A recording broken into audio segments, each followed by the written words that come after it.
Kia ora, good evening. I'm Hannah Wilkins. Dunedin residents were treated to a somewhat unexpected heavy wintry blast on Thursday morning. The icy start to the day caused havoc on many slippery Dunedin roads, causing a number of vehicle crashes along with road closures across the city.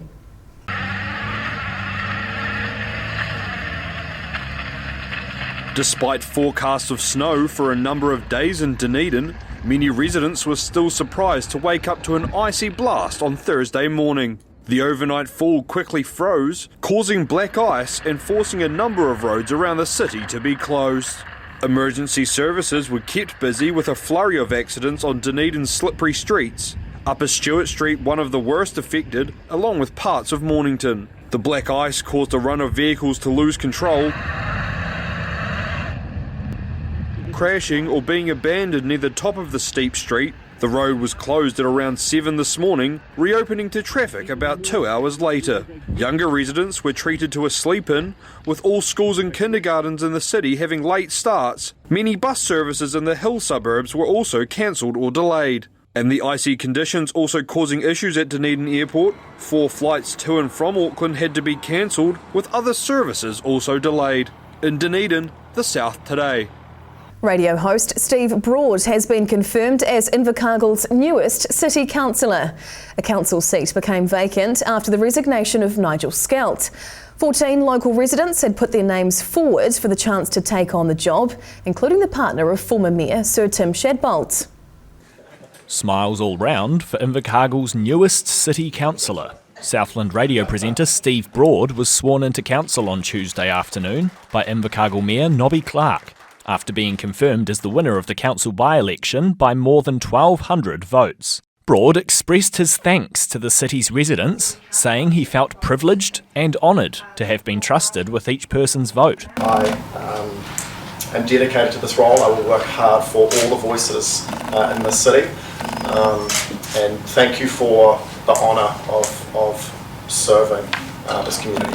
Voting in the by-election for the vacant council seat closed on Friday, with the final results confirming Broad's win on Monday, selected by almost 2,800 voters out of the crowded field of 14 candidates.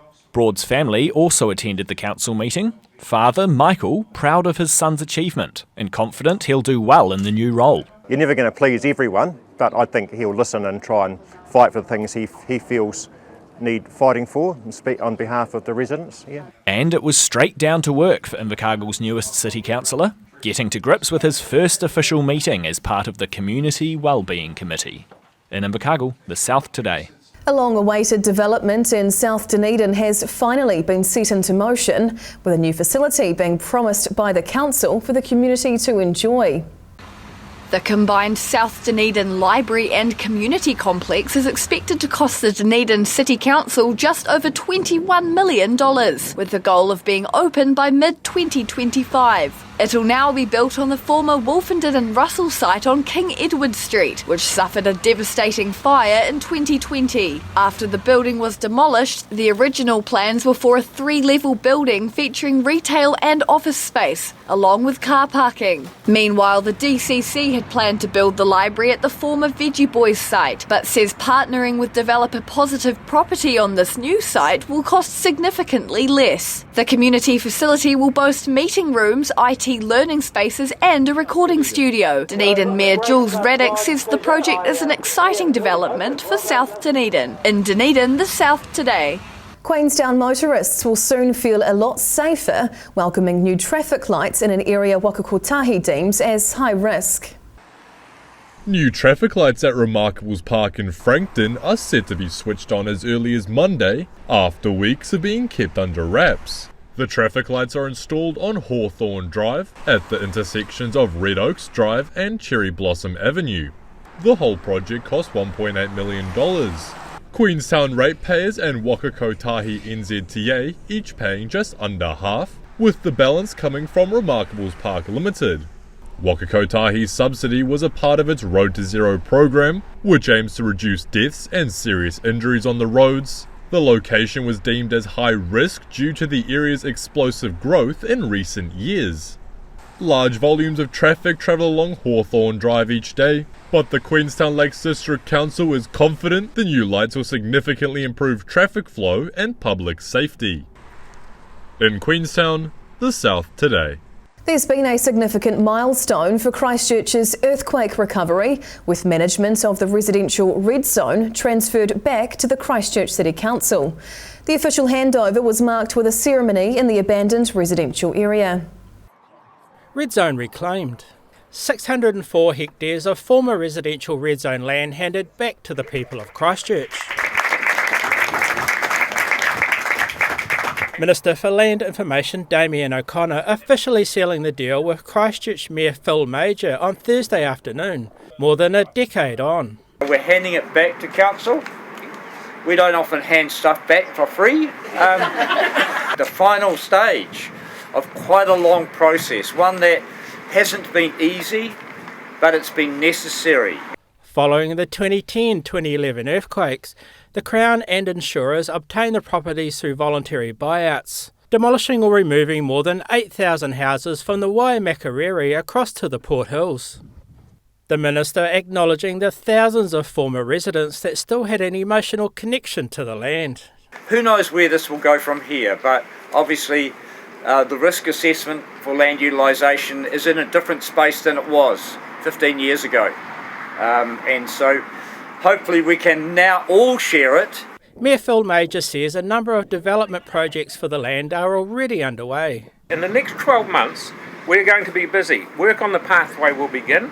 The upper and lower terraces of Avon Park, just around the corner, will be transformed. And planning work will progress for the new flat water sports hub and riverside landing at Kerr's Reach. Official guests finalised the deal with a walk along the newly formed Otago Avon River corridor, signalling a new era for this neglected part of the city. In Christchurch, the South Today. Whai Yakane, still to come on Southern Newsweek. A highly anticipated Queenstown Snow Music Festival hits a major road bump after finding their venue could be a no-go. The clock's ticking for some remote Southland residents as coastal erosion threatens to impact their homes.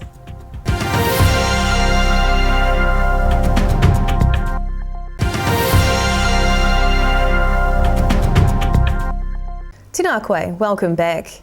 Time is ticking for organisers of September's Snow Machine Music Festival, who along with skifield partner NZ Ski were disappointed to have their first choice venues rejected.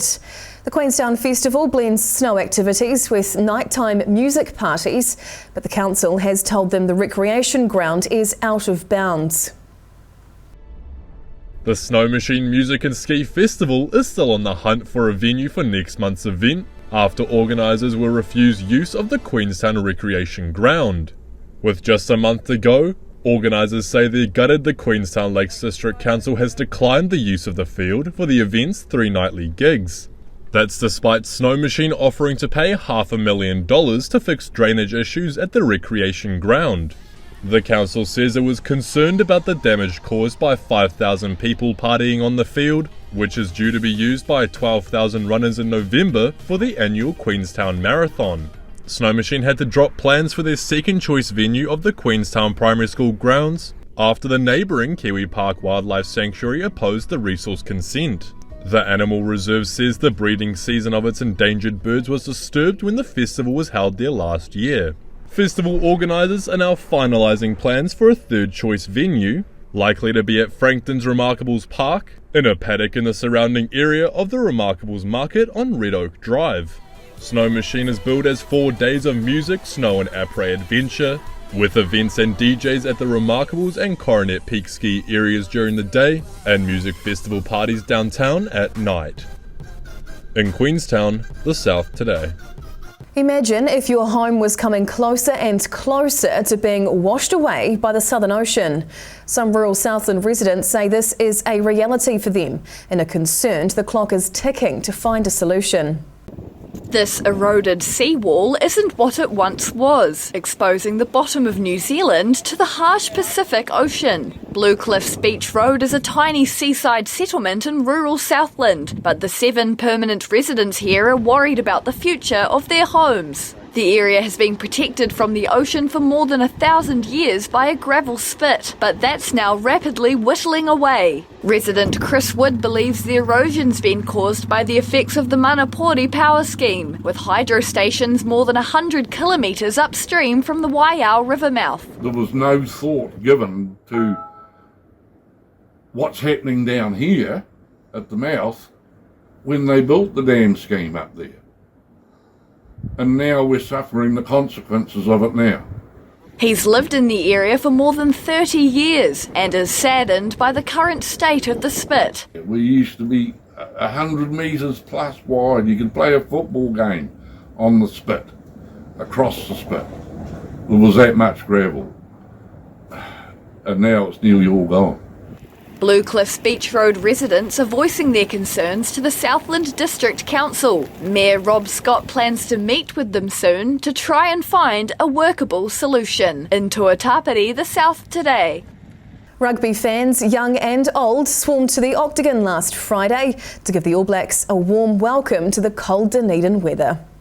The team only landed at Dunedin Airport at 11:30, but by midday they were already in the heart of the city, delivering a special thank you gift for Dunedin's continued support of the team. Some of the All Blacks' star players turned out to unveil these benches in the Octagon. They're part of a collection of 23 benches being delivered across the country.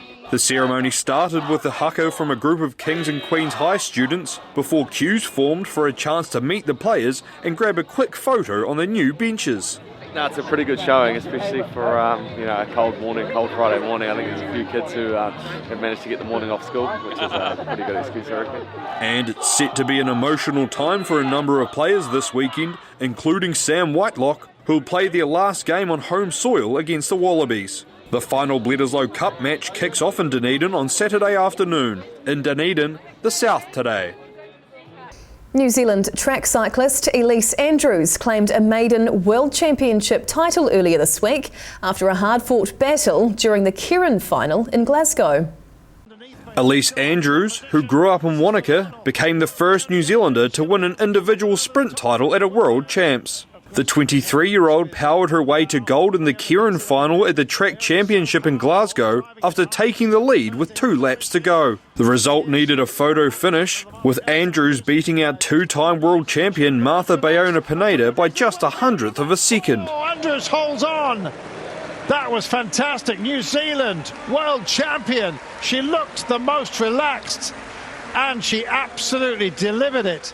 The win means Andrews is now a World and Commonwealth Games champion in Keirin, but there was little time for the Christchurch-born to dwell on her rainbow jersey success. She returned to the track the next morning, qualifying for the individual sprint, an event she's the reigning Commonwealth Games champion in. In Glasgow, the South Today. It wasn't all that long ago that the east and west coast of New Zealand were only connected by trains. Hundreds of West Coast locals took a trip back in time last week, celebrating the centennial of an important railway tunnel. Chugging its way into the station to mark a major milestone. More than 600 people squeezed into the small west coast village of Otago on Friday morning, normal population 50, to commemorate 100 years of the Otago Tunnel. The railway tunnel was opened in the 1920s, connecting Otago with Arthur's Pass through the Southern Alps, and seen as the economic lifeline to the west coast. 100 years ago, this opened the link. The easy link between the West Coast and East Coast. It helped the development of our region. I'm sure it helped the wealth of Canterbury as well. Visitors from across the country dressed in their finest period regalia, taking a trip down memory lane in the tiny railway village. 94-year-old Trevor Yardley grew up in Otago before relocating to Christchurch and was glad to make it back for the big occasion. Oh yeah, it's something special. I never thought I'd get here again, particularly to do something like this. Clydesdale horses pulling a carriage even made an appearance at the event, bringing a sense of nostalgia, especially for those with family history to the Otago Tunnel. Well, it's a family thing. My grandfather, Mr. John Manson, known as Jack Manson, commenced work here on the tunnel in 1907. They couldn't take horses through the tunnel, so what they did was the stagecoach was used to take people associated with the horses, and the horses would be travelling behind the stagecoach. And while trains look a little different nowadays, residents and visitors were glad to have the opportunity to celebrate the important historic tunnel and take a step back in time. In Aotearoa, the South Today. Whaiakene still to come on Southern Newsweek. Plenty to do in Naseby as the small town combines 3 of its popular attractions into one adventure park. And Suka, the gibbon, settles into his new life at Christchurch's Orana Park.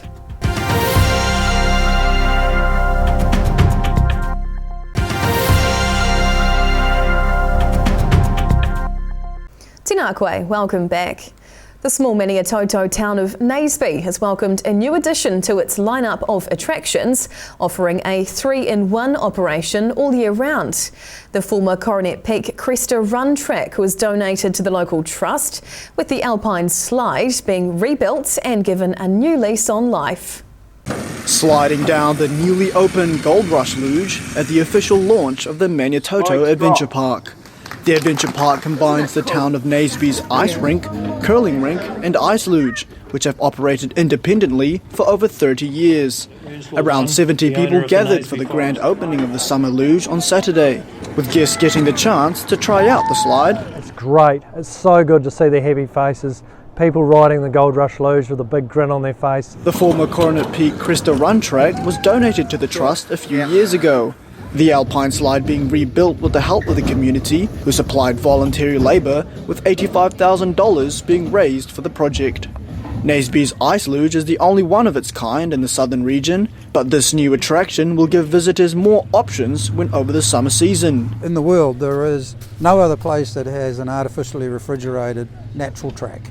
It's hoped the addition of the Gold Rush Luge at the newly opened Maniatoto Adventure Park will spark more attention in the small town, offering locals and visitors a year-round source of excitement and fun. In Naseby, the South Today. A group of young Southland pupils have taken on a really big project in the playground and are encouraging local builders to get involved. These 3 West Gore School pupils have more than just homework on their minds. They want to make their favourite sport a little more challenging. Scooter enthusiasts Kobe Swain, RJ Beale and Ashton Beale are on a mission to add some new obstacles to their school playground so they can learn some new tricks. The pupils say their skills have outgrown the existing small ramps in the courtyard and have decided to enlist the community's help to build some bigger and cooler obstacles. The boys want to see a 6-metre long box and a quarter pipe to practice their tricks on and have sent letters to builders in Gore asking for their help. We plan to make like a really big scooter ramp that can like challenge us, because we had little ones and they kind of got boring over time, because you just do the same things over and over again. The Buildathon is due to be held next Friday at West Gore School. Members of the community can sponsor a builder's time and materials to help make the dreams of these young scooter riders come true. In Gore, the South Today. Christchurch's Orana Park has welcomed its newest addition with the arrival of a new male Siamang gibbon. Suka was transferred as part of an international breeding program which aims to increase the number of the endangered animals. Orana Park's newest resident, exploring his new home. 9-year-old Siamang gibbon Suka has just completed quarantine and has quickly introduced himself to Orana Park's 10-year-old female Basuki this week. Quite fun seeing him swinging around. He's having a good time out there. He's become very friendly with our young female, and you know, it's just good to see that they're getting along so quickly and so readily. Suka has come to Christchurch from a Belgium zoo as part of an international breeding program. So he's quite a young, playful guy. He likes his food as well. He likes to steal it off Bazooka, but she'll give him a bit of a telling off. Hart says Siamang gibbon populations are rapidly decreasing, particularly around Asia, due to deforestation and illegal pet trading. These guys are critically endangered in the wild, mostly due to deforestation and loss of habitat, mostly from palm oil production. Siamang gibbons are famous for their singing. Yeah, they have a sac in their throats similar to like that of a frog, and that is used for calling in the wild, so that sets what their boundary and their territory, so that gives a lot of, it lets others know where they are and that they're there, and also allows them to sing together and form that bond. Visitors to Arana Park will be able to meet the new Belgian arrival from this weekend. In Christchurch, the South Today. Picking up rubbish isn't most people's idea of a good time, but for some Balclutha school children, it was a great day out. 9 primary school pupils took their knowledge from the classroom to the field, putting their science skills to the test in an effort to help out the environment.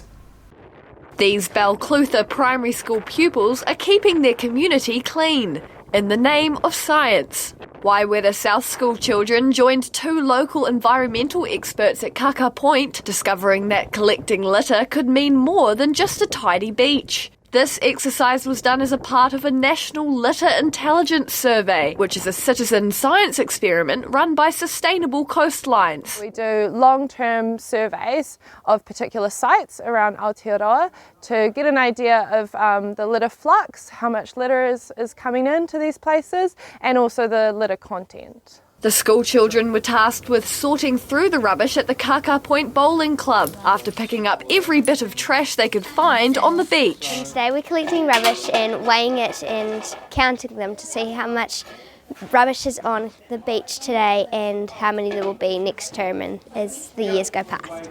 The young citizen scientists collected almost 3 kgs of litter at the Kaka Point survey area, more than 2 kilograms more than what was found in the 2022 survey. Incorporating sustainability into the learning of our Clutha Enviro schools, where they can see the impact they're making on their local environment in a positive way. Waiwera South School is part of the Enviro Schools initiative, with the pupils' efforts leaving the Clutha Waste Education Officer Scott Martin feeling inspired and hopeful for the future. In Kaka Point, the South Today. The winter months can often be dark and dismal, but one central Otago town decided to brighten up their area over the weekend. The annual Light Up Winter event brought some colour to downtown Cromwell, attracting many visitors to enjoy the celebrations. Glowing lanterns taking flight into a dark winter night in central Otago. Cromwell was set alight over the weekend, with the annual Light Up Winter event bringing the town to life on Saturday evening. It's the 6th year the event has been running, with a crowd of around 4,000 people heading to Cromwell's Big Fruit Reserve. This has been one of the best years we've done. The weather has been superb tonight, but to be fair, we're into our 6th year now, so the attraction of the event is growing.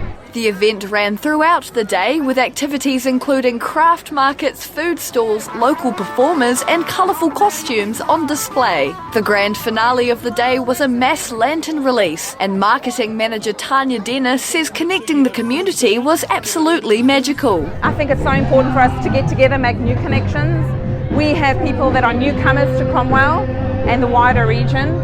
So this opportunity is not just for those who are long established in this area, but it's for newcomers too. She was delighted to see so many visitors coming in from across the region to enjoy Light Up Winter, and hopes the festival spread some light to help get rid of the late winter blues. In Cromwell, the South Today.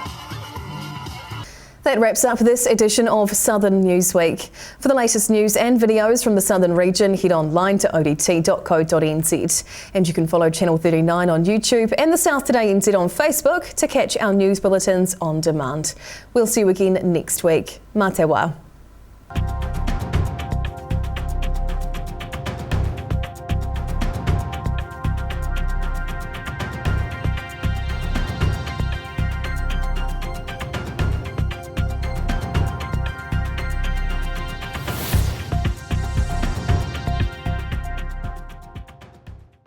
Public interest journalism funded through New Zealand On Air.